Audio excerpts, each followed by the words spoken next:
Alright guys, today we're doing subframes, front and rear. So today we're going to start dropping the subframes, both the front and the rear. The engine is really close to being done, so we got to get the subframes out so I can finish scotch brighting and sanding the engine bay so I can primer it and paint it, and that'll be a video. And then I also have all new bushings and stuff for the rear, as well as putting this welded diff in. So really all I have to do is just disconnect the soft line from the hard line. Actually, no, it's already done. So I don't know, shouldn't be too bad. I also bought this to help us with the subframes a long time ago. And then I also got kooky taillights, but the only problem is these two are faded, which I don't think looks that bad, but this one isn't faded. So one of the next videos I'm going to be doing, I'm going to try restoring these, and it's probably going to turn out bad and I'm going to get mad, but I don't know, I thought I'd point this out. I also got these for like less than half the price that kooky tails go for, so it's not a big deal.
So basically this bushing is stuck to like the stud and it won't come out, so I'm not going to film any more of that. I'll just let you guys know when we get that out, but that's the only thing that's stopping us.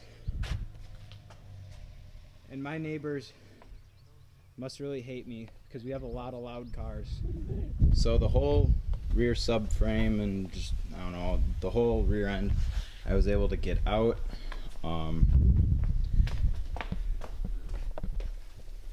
The metal piece is stuck on there, so I don't know really how I'm gonna get that out. I have to cut it, I guess, but Subframe's out.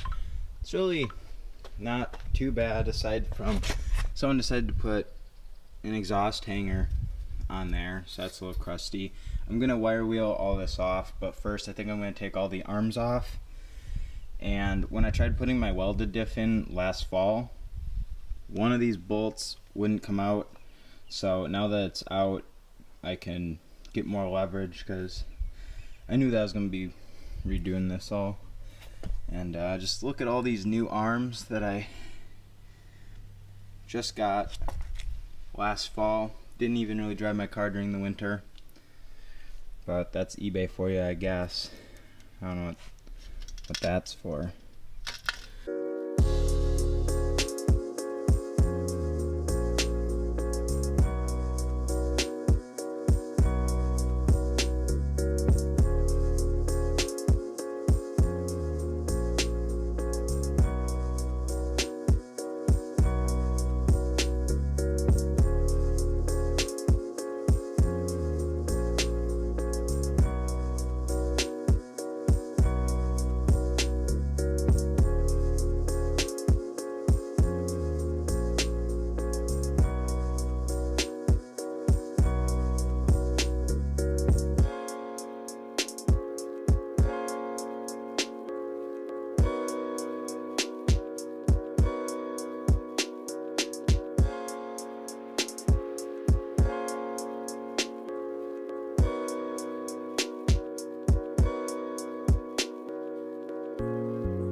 probably been like an hour later. I've resorted to matches and stuff, and the FedEx guy is here again. But I can't get these to burn out, and my Sparky boy doesn't really work that good anymore. I forgot what I was saying, but yeah, I can't really get these to burn out, so I'm just gonna do it off camera. And it's like the end of the weekend now, so if I don't get it done today, then I have to wait a week. So I don't know, we'll see. So I decided not to show like the boring parts, but all of the bushings are in. I messed up and now I have solid bushings. I guess let's start with these. If I can remember right, the backs still have their cups, but you're supposed to cut out the cups on the fronts. Yeah, I don't really feel anything. So yeah, these you cut the cups out of for the S14. I think for the S13 you cut them all out, but I would just double check a forum or another video because I don't know, I don't have an S13. So I bought poly diff bushings, and what I did to get them out, I took a Sawzall, put it right in there, and then I cut down and up, and then I took it out. Didn't know that you had to save the cup, so I had no choice but to go with solid diff bushings.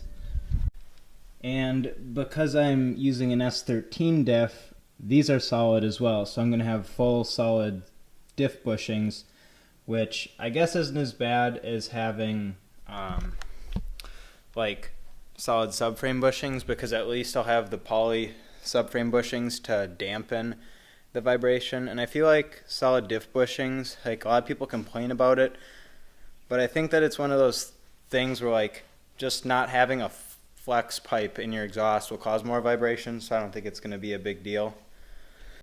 I also spray painted the diff black because it was really gross. When I get my rear subframe powder coated, I'll probably get this powder coated too. I also got those, but I still need to get this all apart.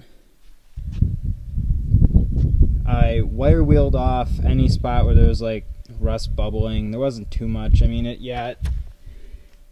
is a little crusty, but you know, it is a really old car. So I just went over everything with spray paint. It looks a lot better. It'll definitely do its job, you know, until I do powder coat this. I'm not going to do it yet. Probably what I'm going to do is when I break my S14 axle, I'll probably drop the whole rear subframe, and then I'll do the villain stubs and 350Z axles, and then, you know, I'll get this powder coated. I'll get the diff powder coated. Because, you know, the bill's just getting really expensive, and that's kind of really unnecessary right now to go and powder coat that, because that'll probably be like $200. So we're just going to put that in how it is, and now I'm just going to wait for Keegan to come over. He'll be here any minute, and he's going to help me put this in.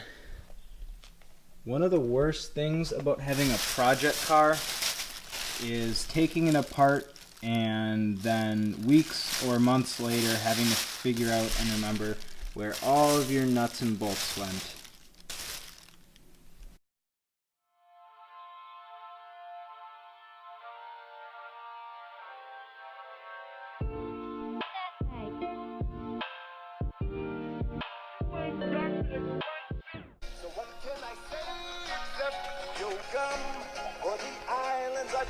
So this sucked a lot, and I never want to do this again. It's up, but it's held up by jacks, and yeah, I don't know.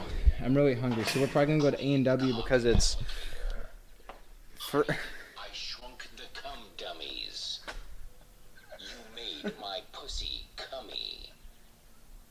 Making this much cum ain't easy. Vicious dick makeout session. The ultimate sin is cum denial.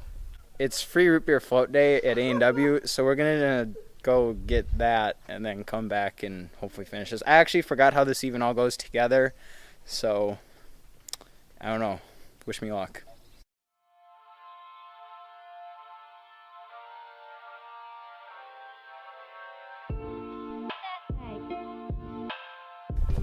finally, subframe is back in. I don't know how well you'll be able to see. I actually went and I painted it with like a flat black paint that I had. It's like a rust preventer. If I can find it. Yeah, so I used this, and it came out like a really nice flat black, so I actually might leave it like that. That doesn't bother me anywhere as badly as like the cheap gloss black spray paint look. Diff is back in too. Everything's all bolted up. I just have to tighten up the Johns down there. There's like 2 of them that I have to tighten up. I also got the e-brakes, e-brake cable boys out the side. Oops. But now the back end's pretty much done, so I guess now we just have to drop the front. I'm not going to do anything with the front in this video, but I'm going to drop it. Actually, we might cut it for the steering rack relocation, but I'm not sure.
So the subframe is now out.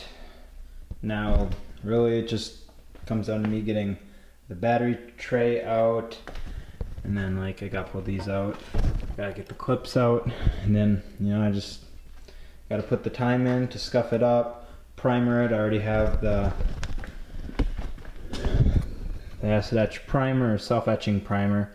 I'm gonna do primer, Scotch pad, guide coat, Scotch pad, and I'm going to spray it. Yeah, it's just kind of all over here. So off camera I'm going to pick all of this apart. I am going to be relocating my steering rack right away. So yeah. I know subframe stuff isn't the most fun, but when it's done it's definitely worth it. And yeah, now we're just one step closer to getting this bay painted and then getting this engine back in. So I think that's gonna do it for this video. Drop a like if you enjoyed, subscribe if you're new, and remember bros, keep moving sideways.